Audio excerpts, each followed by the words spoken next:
ഉറക്കം ലഭിക്കുന്നില്ല. കിടന്നാൽ ഉറക്കം കിട്ടുന്നില്ല. ഉറങ്ങിയാൽ തന്നെ പെട്ടെന്ന് ഞെട്ടി എണീക്കുക. പിന്നീട് ഉറക്കം കിട്ടില്ല. എന്നിട്ട് ഇതെങ്ങനെയും കാട്ടിയിട്ട് എന്ത് ചെയ്യും, രാവിലെ നേരം വെളുപ്പിക്കും. നേരം വെളുത്താലോ ജോലിക്ക് ശരിയായിട്ട് പോകാൻ പറ്റില്ല. കാരണം നല്ല ക്ഷീണം വരിക, കോൺസെൻട്രേഷൻ കിട്ടുന്നില്ല, ഓർമ്മശക്തി നഷ്ടപ്പെടുക, പെട്ടെന്ന് മൈൻഡ് ഡീവിയേറ്റ് ചെയ്ത് പോകുന്ന കണ്ടീഷൻ വരിക. ഇങ്ങനെ ആകെ മൂഡ് ഓഫ് ആക്കുന്ന ഒരു കണ്ടീഷനായിരിക്കും പിന്നെ ഡേ ടൈം കിട്ടുക. ഇത് മിക്ക ആളുകളെയും ബാധിച്ചിട്ടില്ല. എസ്പെഷ്യലി ഒരു എല്ലാ ആളുകളെയും എന്ന് പറയാം. പഠിക്കുന്ന കുട്ടികളാണെങ്കിൽ ശരി, ഈവൻ റെസ്റ്റിലെടുക്കുന്ന ജോലിയൊക്കെ കഴിഞ്ഞ് പെൻഷൻ പറ്റിയിരിക്കുന്ന ആളുകളാണെങ്കിൽ ശരി, അവരെയും ബാധിക്കുന്ന അല്ലെങ്കിൽ ബാധിച്ചിരിക്കുന്ന ഒരു സംഗതിയാണ് ഉറക്കമില്ലായ്മ എന്ന് പറയുന്നത്. നമ്മുടെ ജീവിതത്തിൽ ഏറ്റവും വേണ്ട, നമ്മൾ ഭക്ഷണം കഴിക്കുന്നത് പോലെ വെള്ളം കുടിക്കുന്നത് പോലൊക്കെ തന്നെ ഏറ്റവും വേണ്ട, നിർബന്ധമായിട്ട് നമ്മൾ ശ്രദ്ധിക്കുക.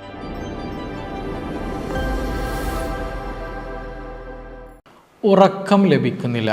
കിടന്നാൽ ഉറക്കം കിട്ടുന്നില്ല. ഉറങ്ങിയാൽ തന്നെ പെട്ടെന്ന് ഞെട്ടി എണീക്കുക. പിന്നീട് ഉറക്കം കിട്ടില്ല. എന്നിട്ട് ഇതെങ്ങനെയും കാട്ടിയിട്ട് എന്ത് ചെയ്യും, രാവിലെ നേരം വെളുപ്പിക്കും. നേരം വെളുത്താലോ ജോലിക്ക് ശരിയായിട്ട് പോകാൻ പറ്റില്ല. കാരണം നല്ല ക്ഷീണം വരിക, കോൺസെൻട്രേഷൻ കിട്ടുന്നില്ല, ഓർമ്മശക്തി നഷ്ടപ്പെടുക, പെട്ടെന്ന് മൈൻഡ് ഡീവിയേറ്റ് ചെയ്ത് പോകുന്ന കണ്ടീഷൻ വരിക. ഇങ്ങനെ ആകെ മൂഡ് ഓഫ് ആക്കുന്ന ഒരു കണ്ടീഷനായിരിക്കും പിന്നെ ഡേ ടൈം കിട്ടുക. ഇത് മിക്ക ആളുകളെയും ബാധിച്ചിട്ടില്ല. എസ്പെഷ്യലി ഒരു എല്ലാ ആളുകളെയും എന്ന് പറയാം. പഠിക്കുന്ന കുട്ടികളാണെങ്കിൽ ശരി, ഈവൻ റെസ്റ്റിലെടുക്കുന്ന ജോലിയൊക്കെ കഴിഞ്ഞ് പെൻഷൻ പറ്റിയിരിക്കുന്ന ആളുകളാണെങ്കിൽ ശരി, അവരെയും ബാധിക്കുന്ന അല്ലെങ്കിൽ ബാധിച്ചിരിക്കുന്ന ഒരു സംഗതിയാണ് ഉറക്കമില്ലായ്മ എന്ന് പറയുന്നത്. നമ്മുടെ ജീവിതത്തിൽ ഏറ്റവും വേണ്ട, നമ്മൾ ഭക്ഷണം കഴിക്കുന്നത് പോലെ വെള്ളം കുടിക്കുന്നത് പോലൊക്കെ തന്നെ ഏറ്റവും വേണ്ട, നിർബന്ധമായിട്ട് നമ്മൾ ശ്രദ്ധിക്കേണ്ട ഒരു സംഗതിയാണ് ഉറക്കം എന്നുള്ളത്. കാരണം പല അസുഖങ്ങളുടെ ഒരു പ്രധാന കാരണം എന്ന് പറയുന്നത് തന്നെയാണ് ഉറക്കമില്ലാത്തത്. ഒന്ന് BP കൂടുക, മുടികൊഴിച്ചിൽ കൂടുതൽ വരിക, ക്ഷീണം കൂടുതൽ വരിക, ജോയിൻറ്റ് പെയിൻസുകൾ കൂടുതൽ വരിക, ഗ്യാസ്ട്രിക് ഇറിറ്റേഷൻസ് കൂടുതൽ വരിക, ടെൻഷൻ, ആങ്സൈറ്റി, ഡിപ്രഷൻ, മാനസിക സമ്മർദ്ദം, ഇങ്ങനെയുള്ള മാനസിക പ്രശ്നങ്ങൾ എന്ത് ചെയ്യുക കൂടുതലായിട്ട് വരിക. ഇങ്ങനെ ഒട്ടുമിക്ക രീതിയിൽ നമ്മുടെ ചുറ്റുവട്ടത്ത് കാണുന്നതിനുള്ള അസുഖങ്ങളുടെ ഒരു പ്രധാന റീസൺ എന്ന് പറയുന്നത് ഇത് തന്നെയാണ്, ഉറക്കമില്ലാത്ത ഒരു, അല്ലെങ്കിൽ ഉറക്കം കിട്ടുന്നില്ല എന്നുള്ളതിന് പ്രധാന അത് തന്നെയാണ് മിക്ക അസുഖങ്ങളുടെയും പ്രധാന റീസൺ ആയിട്ടുള്ളത്. അപ്പോൾ ഇന്നിവിടെ നമ്മൾ ഡിസ്കസ് ചെയ്യാൻ പോകുന്നത് ഏത് സമയത്താണ് നമുക്ക് ഒരാൾക്ക് ഉറക്കമില്ല എന്ന് പറയുന്നത്, എന്തുകൊണ്ട് കാരണം കൊണ്ടാണ്, എന്തൊക്കെ കാരണങ്ങൾ കൊണ്ടാണ് ഉറക്കം ലഭിക്കുന്നില്ല, നന്നായിട്ട് ഉറങ്ങാൻ നമുക്ക് എന്തൊക്കെ ചെയ്യാൻ പറ്റും, ഇത് ട്രീറ്റബിൾ ആണോ എന്നതൊക്കെ കുറിച്ചിട്ടാണ് ഇന്നിവിടെ നമ്മൾ ഡിസ്കസ് ചെയ്യാൻ പോകുന്നത്.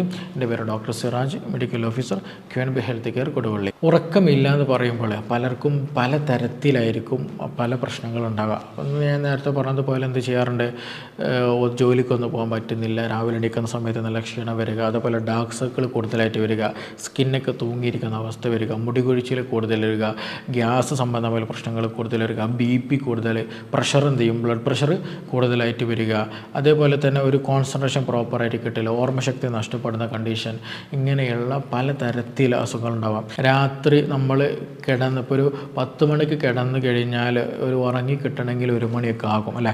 ഇനി 1 മണിക്ക് കിടന്ന് ഉറങ്ങിയാലോ ഒരു 2 മണിയാകുമ്പോൾ എണീക്കും, പെട്ടെന്ന് എണീക്കുന്ന ഒരു അവസ്ഥ. വീട്ടിൽ എന്തെങ്കിലും ഒരു ആരെങ്കിലും ജനവാതിലൊന്ന് തുറന്നാൽ മതി, അല്ലെങ്കിൽ അതിലൂടെ ഒന്ന് പാസ് ചെയ്ത് പോയാൽ തന്നെ നമ്മൾ പെട്ടെന്ന് ഞെട്ടി എണീക്കുന്ന ഒരു കണ്ടീഷൻ, അതായത് ഡീപ്പ് സ്ലീപ്പ് കിട്ടുന്നില്ല എന്നുള്ളതാണ്. അപ്പോൾ നമ്മൾ എപ്പോഴും ശ്രദ്ധിക്കുക, ഉറക്കം പ്രോപ്പറായിട്ട് കൊണ്ടുവരണം എന്നുള്ളത്. ഈ ഉറക്കം ലഭിക്കാത്ത പല ആളുകളുണ്ട്. ചില ആളുകൾക്ക് എന്താണെന്ന് ചോദിക്കുകയാണെന്നുണ്ടെങ്കിൽ, എന്തെങ്കിലും ചെറിയൊരു ഫങ്ഷൻ വരികയാണ്, അപ്പോൾ അതായത് ഇപ്പോൾ നാളെ എനിക്ക് ട്രിപ്പ് പോകണം, നാളെ രാവിലെ നേരത്തെ എണീറ്റ് ട്രിപ്പ് പോകണം എന്ന് പറഞ്ഞാൽ ഇന്ന് ചിലപ്പോൾ നമ്മൾ എന്ത് വിചാരിച്ചാലും ഉറക്കം കിട്ടില്ല അല്ലേ. നമ്മൾ ആ ഒരു എക്സൈറ്റ്മെൻറ്റിൽ നിൽക്കുന്ന സമയത്ത് ചിലപ്പോൾ ഉറക്കം കിട്ടാത്ത, ചിലപ്പോൾ അത് എന്തെങ്കിലും വർക്ക് റിലേറ്റഡ് ആയിട്ടൊക്കെ ഉണ്ടാകാറുണ്ടായിരിക്കും. അപ്പോൾ ഒന്നത്. ഇനി അതല്ല, ചില ആളുകൾക്ക് എന്തെങ്കിലും സ്ഥലം മാറിക്കിടന്നാൽ, എൻവയോൺമെൻറ്റ് ഒന്ന് മാറിക്കിടന്നാൽ എന്ത് ചെയ്യാൻ പറ്റില്ല, ഉറക്കം ലഭിക്കില്ല. നമ്മൾ എന്നും കിടക്കുന്ന സ്ഥലത്ത് നിന്ന് വേറെ ഫ്രണ്ടിൻ്റെ വീട്ടിലോ അല്ലെങ്കിൽ നമ്മുടെ കുടുംബക്കാരുടെ വീട്ടിലൊക്കെ വിരുന്നിനൊക്കെ പോയിട്ടുണ്ടെങ്കിൽ ചിലപ്പോൾ സ്ഥലം മാറിക്കിടന്നാൽ ഉറക്കം കിട്ടാത്ത ആളുകളുണ്ടായിരിക്കും. അതേപോലെ തന്നെയാണ് നമ്മൾ കിടക്കുന്ന കണ്ടീഷനൊക്കെ മാറിക്കഴിഞ്ഞാൽ ചിലപ്പം ലൈറ്റ് പറ്റാത്ത ആളുകളുണ്ടായിരിക്കും, സൗണ്ട് പറ്റാത്ത ആളുകളൊക്കെ ഉണ്ടായിരിക്കും. അപ്പോൾ അതൊക്കെ എന്ത് ചെയ്യും, ഈ ഉറക്കത്തെ നല്ല രീതിയിൽ ഡിപ്പെൻഡഡ് ആണ്, നല്ല രീതിയിൽ നമ്മളെ ബാധിക്കുന്നതുമാണ്. ഇനി ഇതൊന്നുമല്ല, സൈക്കാട്രിക് ആയിട്ട് എന്തെങ്കിലും പ്രശ്നങ്ങളുണ്ട്, ഭയങ്കര ഡിപ്രഷനാണ്, ഭയങ്കര ചിന്ത കൂടുതലാണ്, ആങ്സൈറ്റി കൂടുതലാണ്, അവർക്കും ചിലപ്പോൾ എന്തെങ്കിലും മാസങ്ങളോളം ചിലപ്പോൾ വർഷങ്ങളോളമായിട്ട് ഉറക്കമില്ലാത്ത കണ്ടീഷൻ ഉണ്ടായിരിക്കും. നമ്മളെപ്പോഴും ശ്രദ്ധിക്കേണ്ടത് ഈ ഉറക്കം എന്നുള്ളത് അതൊരു എന്താണ്, ഷട്ട് ഡൗണിങ് ആണ്. നമ്മൾ ഉറങ്ങുന്ന സമയത്ത് നമ്മുടെ ബോഡിയിൽ നടക്കുന്ന ഒരുപാട് പ്രോസസ്സുകളുണ്ട്. അതായത് നമ്മൾ പകൽ സമയത്ത് നടക്കുന്നതിനേക്കാൾ മറ്റു പല പ്രോസസ്സുകളും എന്ത് ചെയ്യും, രാത്രി സമയത്ത് ഉറങ്ങുന്ന സമയം, എസ്പെഷ്യലി നമ്മുടെ ബോഡിയുടെ ഹീലിംഗ് പ്രോസസ്സുകളൊക്കെ നമ്മൾ നടക്കുന്നത് എപ്പോഴാണ്, ഈ പറഞ്ഞിട്ടുള്ള രാത്രി സമയത്താണ്. അപ്പോൾ നമ്മളൊരു ബോഡിക്ക് കിട്ടുന്നൊരു റെസ്റ്റിംഗ് ടൈമാണ്. നമ്മുടെ ഭക്ഷണം കഴിക്കുന്നില്ല, നമ്മൾ നടക്കുന്നില്ല, സംസാരിക്കുന്നില്ല, കാണുന്നില്ല, കൂടുതൽ കേൾക്കുന്നില്ല. അപ്പോൾ ഇങ്ങനത്തെ പ്രോസസ്സുകളൊക്കെ ബോഡി എന്ത് ചെയ്യും, ഷട്ട് ഡൗൺ ചെയ്തിട്ട് ഓഫാക്കിയിട്ടുള്ള സ്റ്റേജിലാണ്. അപ്പോൾ അതുകൊണ്ട് തന്നെ ആ ഒരു സമയത്ത് മെയിൻലി നടക്കുന്നതാണ് ഹീലിംഗ് പ്രോസസ്സാണ്. അപ്പോൾ ആ ഒരു ഹീലിംഗ് പ്രോസസ്സാണ് ആക്ച്വലി ഉറക്കം എന്നുള്ളത്. അപ്പോൾ പ്രോപ്പറായിട്ട് ഉറങ്ങുന്ന ഒരാൾക്ക് മാത്രമേ പ്രോപ്പറായിട്ട് ബെറ്ററായിട്ട് എന്ത് ചെയ്യുള്ളൂ, ഈ ഒരു പറഞ്ഞിട്ടുള്ള ഹെൽത്ത് തന്നെ ഉണ്ടാവുള്ളൂ. അപ്പോൾ ഈ ഒരു ഉറക്കം ഇല്ലാത്ത കണ്ടീഷനിൽ നമ്മുടെ ബ്രെയിന് ചിലപ്പോൾ എന്ത് ചെയ്യും, നല്ല എക്സ്ട്രാ ഓർഡിനറി ആയിട്ട് വർക്ക് ചെയ്തുകൊണ്ടിരിക്കുന്ന അവസ്ഥ വരാറുണ്ട്. അതായത് ഞാൻ നേരത്തെ നമ്മൾ ട്രിപ്പ് പോവുകയാണ്, അല്ലെങ്കിൽ നമ്മൾ നാളെ ഒരു പ്രൊജക്റ്റ് പെട്ടെന്ന് ഔട്ട് ചെയ്യണം, അല്ലെങ്കിൽ നാളെ നല്ലൊരു പ്രോഗ്രാമുണ്ട്, അല്ലെങ്കിൽ നാളെ കല്യാണമുണ്ട്. അപ്പോൾ അത് കഴിയുന്ന വരെ നമ്മൾ എക്സ്ട്രാ ഓർഡിനറി ആയിട്ട് നമ്മളെ മൈൻഡ് അല്ലെങ്കിൽ ബ്രെയിൻ കൂടുതൽ വർക്കൗട്ട് ചെയ്തിട്ടുണ്ടെങ്കിൽ ഈ പറഞ്ഞതുപോലെ നമുക്ക് എന്ത് ചെയ്യും, ഉറക്കം നഷ്ടപ്പെടും. അപ്പോൾ നമ്മൾ കൂടുതൽ ചിന്തിച്ച് കഴിഞ്ഞാൽ, കൂടുതൽ ചിന്തകളുള്ള ആളുകൾക്ക് പൊതുവേ എന്തായിരിക്കും, രാത്രി സമയത്ത് ഉറക്കം കിട്ടില്ല. അപ്പോൾ നമ്മൾ ഉറങ്ങുന്ന സമയത്ത് ഒരിക്കലും തലയണ മന്ത്രം പാടില്ല, ഒരിക്കലും പാടില്ലാത്തതാണ്. അവർക്ക് ഇഷ്ടമില്ലാത്ത, ചിലപ്പോൾ ഹസ്ബൻഡും വൈഫും കിടക്കുന്ന സമയത്ത് വൈഫ് കൊണ്ടുപോയിട്ട് തലയണ മന്ത്രം ചെയ്തിട്ട് വീട്ടിലത്തെ കാര്യങ്ങൾ നാട്ടിലത്തെ കാര്യമൊക്കെ പറഞ്ഞിട്ടുണ്ടെങ്കിൽ, മക്കൾ കെട്ടിക്കുന്ന കാര്യം കഴിഞ്ഞിട്ടുണ്ടെങ്കിൽ ഭർത്താവിന് പിന്നെ ഉറക്കം കിട്ടില്ല, ഭാര്യയ്ക്ക് ഒരു പ്രശ്നം ഉണ്ടാവില്ല. അപ്പോൾ അത് നമ്മുടെ ബ്രെയിന് കൂടുതലായിട്ട് ചിന്തിച്ച് കഴിഞ്ഞാൽ എക്സൈറ്റ്മെൻറ്റിലേക്ക്, എക്സ്ട്രാ ഓർഡിനറി വർക്കിലേക്ക് കൂടുതൽ കഴിഞ്ഞിട്ടുണ്ടെങ്കിൽ നമുക്ക് പ്രോപ്പർ സ്ലീപ്പ് കിട്ടില്ല. അപ്പോൾ അത് നിർബന്ധമായിട്ട് നമ്മൾ ശ്രദ്ധിക്കേണ്ടതാണ്. ചില കേസുകളിൽ നമ്മളെന്ത് ചെയ്യാം, ഈ ന്യൂറോ ട്രാൻസ്മിറ്റേഴ്സ് ഉണ്ട്, അതായത് എക്സൈറ്റ്മെൻറ്റ് കൂട്ടുന്ന ഗ്ലൂട്ടാമേറ്റ് പോലെയുള്ള പല കെമിക്കൽസ്, അതിൻ്റെ ആ ഒരു എക്സൈറ്റ്മെൻറ്റ് അല്ലെങ്കിൽ അതിൻ്റെ ഒരു പ്രൊഡക്ഷൻ കൂടുതലായിട്ട് വന്നിട്ട് കഴിഞ്ഞിട്ടുണ്ടെങ്കിൽ ഉറക്കം കുറഞ്ഞു പോകുന്നുള്ളത് തന്നെയാണ്. അപ്പോൾ അതിന് പകരം ഗാബ പോലെയുള്ള പല കെമിക്കൽസ്, അതായത് ന്യൂറോ ട്രാൻസ്മിറ്റേഴ്സ് ഷട്ട് ഡൗൺ ചെയ്യുന്ന, അല്ലെങ്കിൽ അത് കുറയ്ക്കുന്ന, അല്ലെങ്കിൽ റിലാക്സേഷൻ കിട്ടുന്ന ന്യൂറോ ട്രാൻസ്മിറ്റേഴ്സിൻ്റെ അളവ് കുറഞ്ഞു കഴിഞ്ഞാലും ഈ പറഞ്ഞതുപോലെ ഉറക്കം കുറഞ്ഞു പോകും എന്നുള്ളത് തന്നെ. അപ്പോൾ അതെപ്പോഴും ബാലൻസ്ഡ് ആയിട്ട് പോകണം, എന്നാലും നമുക്ക് ഡേ ടൈം നല്ല ആക്റ്റീവായി നിൽക്കാനും പറ്റുള്ളൂ, നൈറ്റ് ടൈം നല്ല രീതിയിൽ ഉറങ്ങാനും പറ്റുള്ളൂ. അപ്പോൾ ഈ ന്യൂറോ ട്രാൻസ്മിറ്റേഴ്സിനും എന്താണ്, ഇതിന് വലിയ തരത്തിലുള്ള റോളുണ്ട്. അപ്പോൾ ആ കാര്യം നമ്മൾ ശ്രദ്ധിക്കുക. അതേപോലെ തന്നെയാണ് സർക്കേഡിയം റിതം എന്ന് പറയുന്ന റിതം ഉണ്ടല്ലോ, അതായത് നമ്മൾ രാവിലെ എഴുന്നേൽക്കുന്നു, ഭക്ഷണം കഴിക്കുന്ന സമയത്ത് വയറ് വിശക്കുന്നുണ്ട്, അതുപോലെ രാത്രി സമയത്ത് ഉറക്കം വരുന്നത്, ഇതൊരു ബയോളജിക്കൽ ക്ലോക്ക് ഉണ്ട്. ആ ബയോളജിക്കൽ ക്ലോക്കിനെ ഏറ്റവും കൺട്രോൾ ചെയ്യുന്ന, ഡിപ്പെൻഡ് ചെയ്യുന്നൊരു സംഗതിയാണ് കോർട്ടിസോൾ എന്ന് പറയുന്ന ഹോർമോൺ. ഈ ഹോർമോൺ വളരെ വളരെ ഇമ്പോർട്ടൻ്റ് ആണ്. ഈ ഹോർമോൺ എന്ത് ചെയ്യുന്നുണ്ട്, നമ്മളെ ഈ ഉറക്കത്തെ ഡയറക്റ്റ് ആയിട്ടും ഇൻഡയറക്റ്റ് ആയിട്ടൊക്കെ തന്നെ ബാധിക്കുന്നുണ്ട്. അതായത് ഉറങ്ങുന്ന സമയത്ത് നമ്മൾ ഉറങ്ങിയില്ല എന്നുണ്ടെങ്കിൽ സ്വാഭാവികമായിട്ടും രാത്രി സമയത്ത് നൈറ്റ് ലൈഫ് കൂടുതൽ കറങ്ങാനും തിരിയാനും ഫോണിൽ കളിക്കാനും സംസാരിക്കാനും ഉറക്കില്ലാത്ത ചില സമയം നമ്മൾ ചിലവഴിച്ച് കഴിഞ്ഞാൽ കോർട്ടിസോൾ കൂടുതലായിട്ട് പ്രൊഡ്യൂസ് ചെയ്യും. കോർട്ടിസോൾ കൂടുതലായിട്ട് പ്രൊഡ്യൂസ് ചെയ്ത് കഴിഞ്ഞാൽ സ്വാഭാവികമായിട്ട് എന്ത് ചെയ്യും, നമ്മുടെ ഉറക്കം നഷ്ടപ്പെടും എന്നുള്ളതാണ്. അപ്പോൾ അമിതമായിട്ട് നൈറ്റിൽ കറങ്ങുന്നുണ്ട്, രാത്രി ഉറങ്ങുന്ന ഒരു കാരണമില്ലാതെ നിങ്ങൾ ഉറങ്ങാതെ തിരിക്കുന്നുണ്ടെങ്കിൽ നമ്മുടെ ബോഡിയിൽ എന്ത് ചെയ്യുന്നുണ്ട്, കോർട്ടിസോൾ നമ്മളറിയാതെ കൂടി വരുന്നുണ്ട്, നമ്മുടെ ബോഡിയിലെ സർക്കേഡിയം റിതത്തിൽ വലിയ മാറ്റങ്ങൾ വരുന്നുണ്ട്.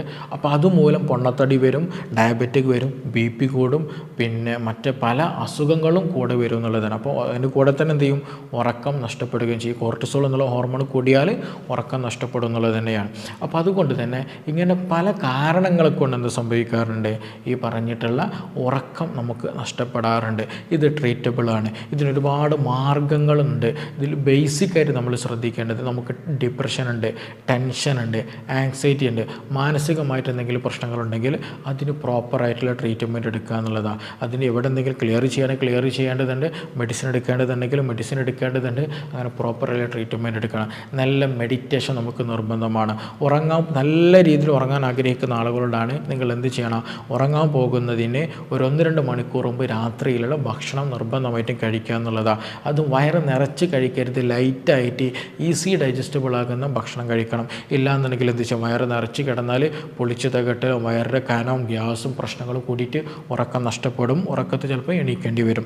അപ്പോൾ നല്ല ഈസി ഡൈജസ്റ്റബിൾ ആകുന്ന പെട്ടെന്ന് ദഹിക്കുന്ന സലാഡ് രൂപത്തിലോ സൂപ്പ് രൂപത്തിലോ ചെറിയ ലൈറ്റായിട്ടുള്ള ഭക്ഷണങ്ങൾ എന്ത് ചെയ്യുക, രാത്രിയിൽ ഉറങ്ങാൻ പോകുന്നതിന് 2 മണിക്കൂർ മുമ്പ് കഴിക്കുക എന്നുള്ളതാണ്. ഉറങ്ങുന്നതിന് മുമ്പായിട്ട് ഒന്നെങ്കിൽ മേല് കഴുകുക അല്ലെങ്കിൽ കൈകാലുകൾ കഴുകിയിട്ട് എന്ത് ചെയ്യുക, ബെഡ്റൂമിലേക്ക് പോവുക എന്നുള്ളതാണ്. ഇനി അതേപോലെ തന്നെ എന്ത് ചെയ്യണം, ഒന്നെങ്കിൽ നമ്മൾ AC ഇട്ട് തണുപ്പിച്ച് ഓഫാക്കിയതിന് ശേഷം റൂമിലേക്ക് കിടക്കുക, അല്ലെങ്കിൽ ചെറിയ രൂപത്തിൽ മാത്രം കൂടുതൽ സ്പീഡിലിടരുത്. ഫാൻ ഒരിക്കലും ചെറിയ ലൈറ്റായിട്ട് ആവശ്യത്തിന് മാത്രം എന്ത് ചെയ്യുക, ഫാൻ ഇട്ട് വെക്കുക എന്നുള്ളതാണ്. അതേപോലെ തന്നെ നമ്മൾ ഉറങ്ങുന്നതിന് മുമ്പ് ഒരു 4 മണിക്കൂർ മുമ്പ് നിർബന്ധമായിട്ട് എന്ത് ചെയ്യണം, കോഫി അതേപോലെ ചോക്ലേറ്റ്സ് കഫീൻ അടങ്ങിയിട്ടുള്ള ചായ ആകട്ടെ കോഫി ആകട്ടെ ഒന്നും തന്നെ കഴിക്കരുത്. കാരണം അത് ഉറക്കം കുറക്കാൻ സഹായിക്കുന്ന സംഗതിയാണ് കഫീനും കാര്യങ്ങളൊക്കെ. അപ്പോൾ അതൊരു 4-5 മണിക്കൂർ മുമ്പ് നിർബന്ധമായിട്ട് എന്ത് ചെയ്യണം, നമ്മൾ സ്റ്റോപ്പ് ചെയ്യണം. രാത്രിയിൽ കട്ടൻ ചായ കൂടുതൽ കഴിക്കുന്ന ശീലമുണ്ട്, കോഫി കൂടുതൽ കഴിക്കുന്ന ശീലമുണ്ടെങ്കിൽ നിങ്ങളെ ഉറക്കം ഗ്രാജുവലി മെല്ലെ നഷ്ടപ്പെടുത്തി കളയും. നിർബന്ധമായിട്ട് ശ്രദ്ധിക്കുക എന്നുള്ളത് തന്നെയാണ്. അപ്പോൾ ഭക്ഷണത്തിൻ്റെ കാര്യങ്ങൾ അങ്ങനെ ശ്രദ്ധിക്കുക, റൂമിലേക്ക് പോകേണ്ട കാര്യങ്ങൾ ശ്രദ്ധിക്കുക, റൂം സജ്ജീകരിക്കേണ്ട കാര്യത്തിൽ ഈ പറഞ്ഞ കാര്യങ്ങൾ ശ്രദ്ധിക്കുക. അതേപോലെ നമ്മുടെ ഫോണാകട്ടെ ടാബാകട്ടെ ലാപ്ടോപ്പ് ആകട്ടെ ഈ പറഞ്ഞ സംഗതികളൊക്കെ ഉറങ്ങുന്നതിന് 1 മണിക്കൂർ മുമ്പ് നിർബന്ധമായിട്ട് എന്ത് ചെയ്യണം, നമ്മൾ ക്ലോസ് ചെയ്ത് വെക്കണം. അത് നിർബന്ധമാണ്. കാരണം ബ്ലൂ ലൈറ്റ് നമ്മുടെ കണ്ണിലേക്ക്, എസ്പെഷ്യലി ബ്ലൂ ലൈറ്റ് നമ്മുടെ കണ്ണിലേക്ക് വന്നു കഴിഞ്ഞിട്ടുണ്ടെങ്കിൽ ബോഡി എപ്പോഴും എന്താ ചിന്തിക്കൽ, അല്ലെങ്കിൽ ബ്രെയിൻ എന്താ ചിന്തിക്കൽ, ഇത് പകലാണെന്നുള്ള ടെൻഡൻസിയാണ് കാണിക്കുക. അപ്പോൾ അതൊരിക്കലും പാടില്ലാത്തത്. അപ്പോൾ ഉറങ്ങുന്നതിന് മുമ്പായിട്ട് എന്ത് ചെയ്യണം, 1 മണിക്കൂർ മുമ്പ് നിർബന്ധമായിട്ട് നമ്മുടെ എല്ലാ ലൈറ്റുകളും ഓഫാക്കി ചെയ്യണം. അത് ഈവൻ റൂമിനുള്ളിൽ ലൈറ്റ് ഓഫാക്കണം, നമ്മുടെ കമ്പ്യൂട്ടറും മറ്റു കാര്യങ്ങളൊക്കെ എന്ത് ചെയ്യാം, ഓഫാക്കിയിട്ട് സൈഡിൽ വെക്കണം. ഈവൻ നമ്മുടെ AC-യുടെ ആ പവർ പോയിൻ്റിൽ നിന്ന് വരുന്ന ലൈറ്റ് ഉണ്ടെങ്കിൽ അതും എന്തെങ്കിലും സ്ലീപ്പ് മോഡിലിട്ട് ഓഫാക്കി വെക്കാൻ നമ്മൾ നിർബന്ധമായിട്ട് ശ്രദ്ധിക്കേണ്ടതുണ്ട്. കാരണം ലൈറ്റ് വലിയൊരു ഫാക്ടറാണ്, അതേപോലെ ചിന്തകളും വലിയൊരു ഫാക്ടറാണ്. ഈ 2 ഫാക്ടറുകൾ നമ്മൾ പ്രോപ്പറായിട്ട് കൊണ്ടുപോകുക, എന്നാൽ തന്നെ കാംനെസ് കിട്ടും. ഇപ്പോൾ ചില ഓയിലുകൾ ഉണ്ടായിരിക്കും അല്ലേ, ഈ ചില ഓയിലുകൾ നമ്മൾ തലയിൽ തേച്ച് നല്ല ഉറക്കം കിട്ടും. എസ്പെഷ്യലി അലോവറ, അതേപോലെ തന്നെ ചെമ്പരത്തിയുടെ താളി, ഇതൊക്കെ നമ്മൾ നല്ല രീതിയിൽ എണ്ണയൊക്കെ കാച്ചിൽ തലയിൽ തേച്ച് നല്ല ഉറക്കം കിട്ടും. കാരണം ഇത് ഒരു കൂളിംഗ് എഫക്റ്റ് നമ്മുടെ ബോഡിക്ക് കിട്ടും. നമ്മുടെ തലച്ചോറിന് അല്ലെങ്കിൽ ബ്രെയിനിൽ അവിടെ ഭാഗത്തൊക്കെ എന്ത് ചെയ്യും, ഒരു കൂളിംഗ് എഫക്റ്റ് ബോഡി നല്ല തണുപ്പിന് നല്ല ആശ്വാസം, നല്ല ഒരു കൂളിംഗ് കിട്ടും. ആ ഒരു കൂളിംഗ് കിട്ടുമ്പോൾ തന്നെ നമുക്ക് എക്സസ് ആയിട്ടുള്ള തോട്ട്സ് നമ്മൾ അറിയാതെ മായുന്നുണ്ട്. അതിൻ്റെ ഇടയിൽ ഞാൻ പലപ്പോഴും ട്രീറ്റ്മെൻറ്റ് എടുക്കാൻ വരുന്ന ഉറക്കമില്ലാത്ത ആളുകൾ വന്നു കഴിഞ്ഞാൽ അവരോട് പറയുന്നൊരു സംഗതിയാണ്, ഇങ്ങനെയുള്ള സംഗതികളൊക്കെ ചെയ്യണം. റൂമിൽ പോകുമ്പോൾ ഇന്നാലുന്ന കാര്യങ്ങൾ ചെയ്യുക, ഉറങ്ങാൻ പോകുന്ന സമയത്ത് എന്നാൽ ചെയ്യുക, റൂമും കാര്യങ്ങളും അങ്ങനെയൊക്കെ സെറ്റ് ചെയ്യണം എന്നുള്ളത്. അതേപോലെ തന്നെ ഭക്ഷണം നമ്മൾ സ്പൈസി ഫുഡുകൾ നിർബന്ധമായിട്ടും മാറ്റി വയ്ക്കുക, എരിവ് കൂട്ടിയ ഭക്ഷണങ്ങൾ. അതുപോലെ നോൺ വെജ് അമിതമായിട്ട് കഴിക്കുന്ന ശീലങ്ങളുണ്ടെങ്കിൽ അതും മാറ്റി വെക്കണം. നന്നായിട്ട് ആവശ്യത്തിന് എന്ത് ചെയ്യുക, വെള്ളം കുടിക്കുക എന്നുള്ളത്. അതേപോലെ നല്ല രീതിയിൽ മെഡിറ്റേഷൻ ചെയ്യുക. നല്ല രീതിയിൽ മെഡിറ്റേഷൻ ചെയ്യുമ്പോൾ തന്നെ മനസ്സ് നല്ല രീതിയിൽ നമ്മൾ കൺട്രോൾ ചെയ്യാൻ പറ്റും എന്നുള്ള. ഇനി നിങ്ങൾക്ക് ഉറക്കം വരുന്നില്ല, അല്ലെങ്കിൽ ഞാൻ ഉറങ്ങാത്ത ഒരാളാണെന്ന് കരുതിയിട്ട് ഒരിക്കലും എന്ത് ചെയ്യരുത്, ഈ പറഞ്ഞതുപോലെ ലൈറ്റ് ഇട്ടിട്ട് ഫോൺ നോക്കിയിട്ട് ഇരിക്കുന്ന കണ്ടീഷൻ ഉണ്ടാകരുത്. കണ്ണുകളടച്ചിട്ട് നല്ല മൈൻഡിൽ എന്ത് ചെയ്യണം, നമ്മൾ കിടന്ന് ശീലിക്കണം. എങ്കിലും നമ്മുടെ ആ പറഞ്ഞ സർക്കേഡിയം റിതം പ്രോപ്പറായിട്ട് വരുള്ളൂ, നമ്മുടെ മൈൻഡ് തോട്ട്സും കാര്യങ്ങളും പ്രോപ്പറായിട്ട് വരുള്ളൂ, ഉറക്കം നന്നായിട്ട് മെല്ലെ ഇൻക്രീസ് ആയിട്ട് വരികയുള്ളൂ. അത് നിർബന്ധമായിട്ട് നമ്മൾ ശ്രദ്ധിക്കേണ്ട കാര്യമാണ്. അപ്പോൾ ഉറക്കം സംബന്ധിച്ചിട്ട് പല ആളുകളും പ്രയാസപ്പെടുന്നൊരു സംഗതിയാണ്, പലരും ഇത് ഗൗനിക്കാറില്ല എന്നുള്ളത് തന്നെയാണ്.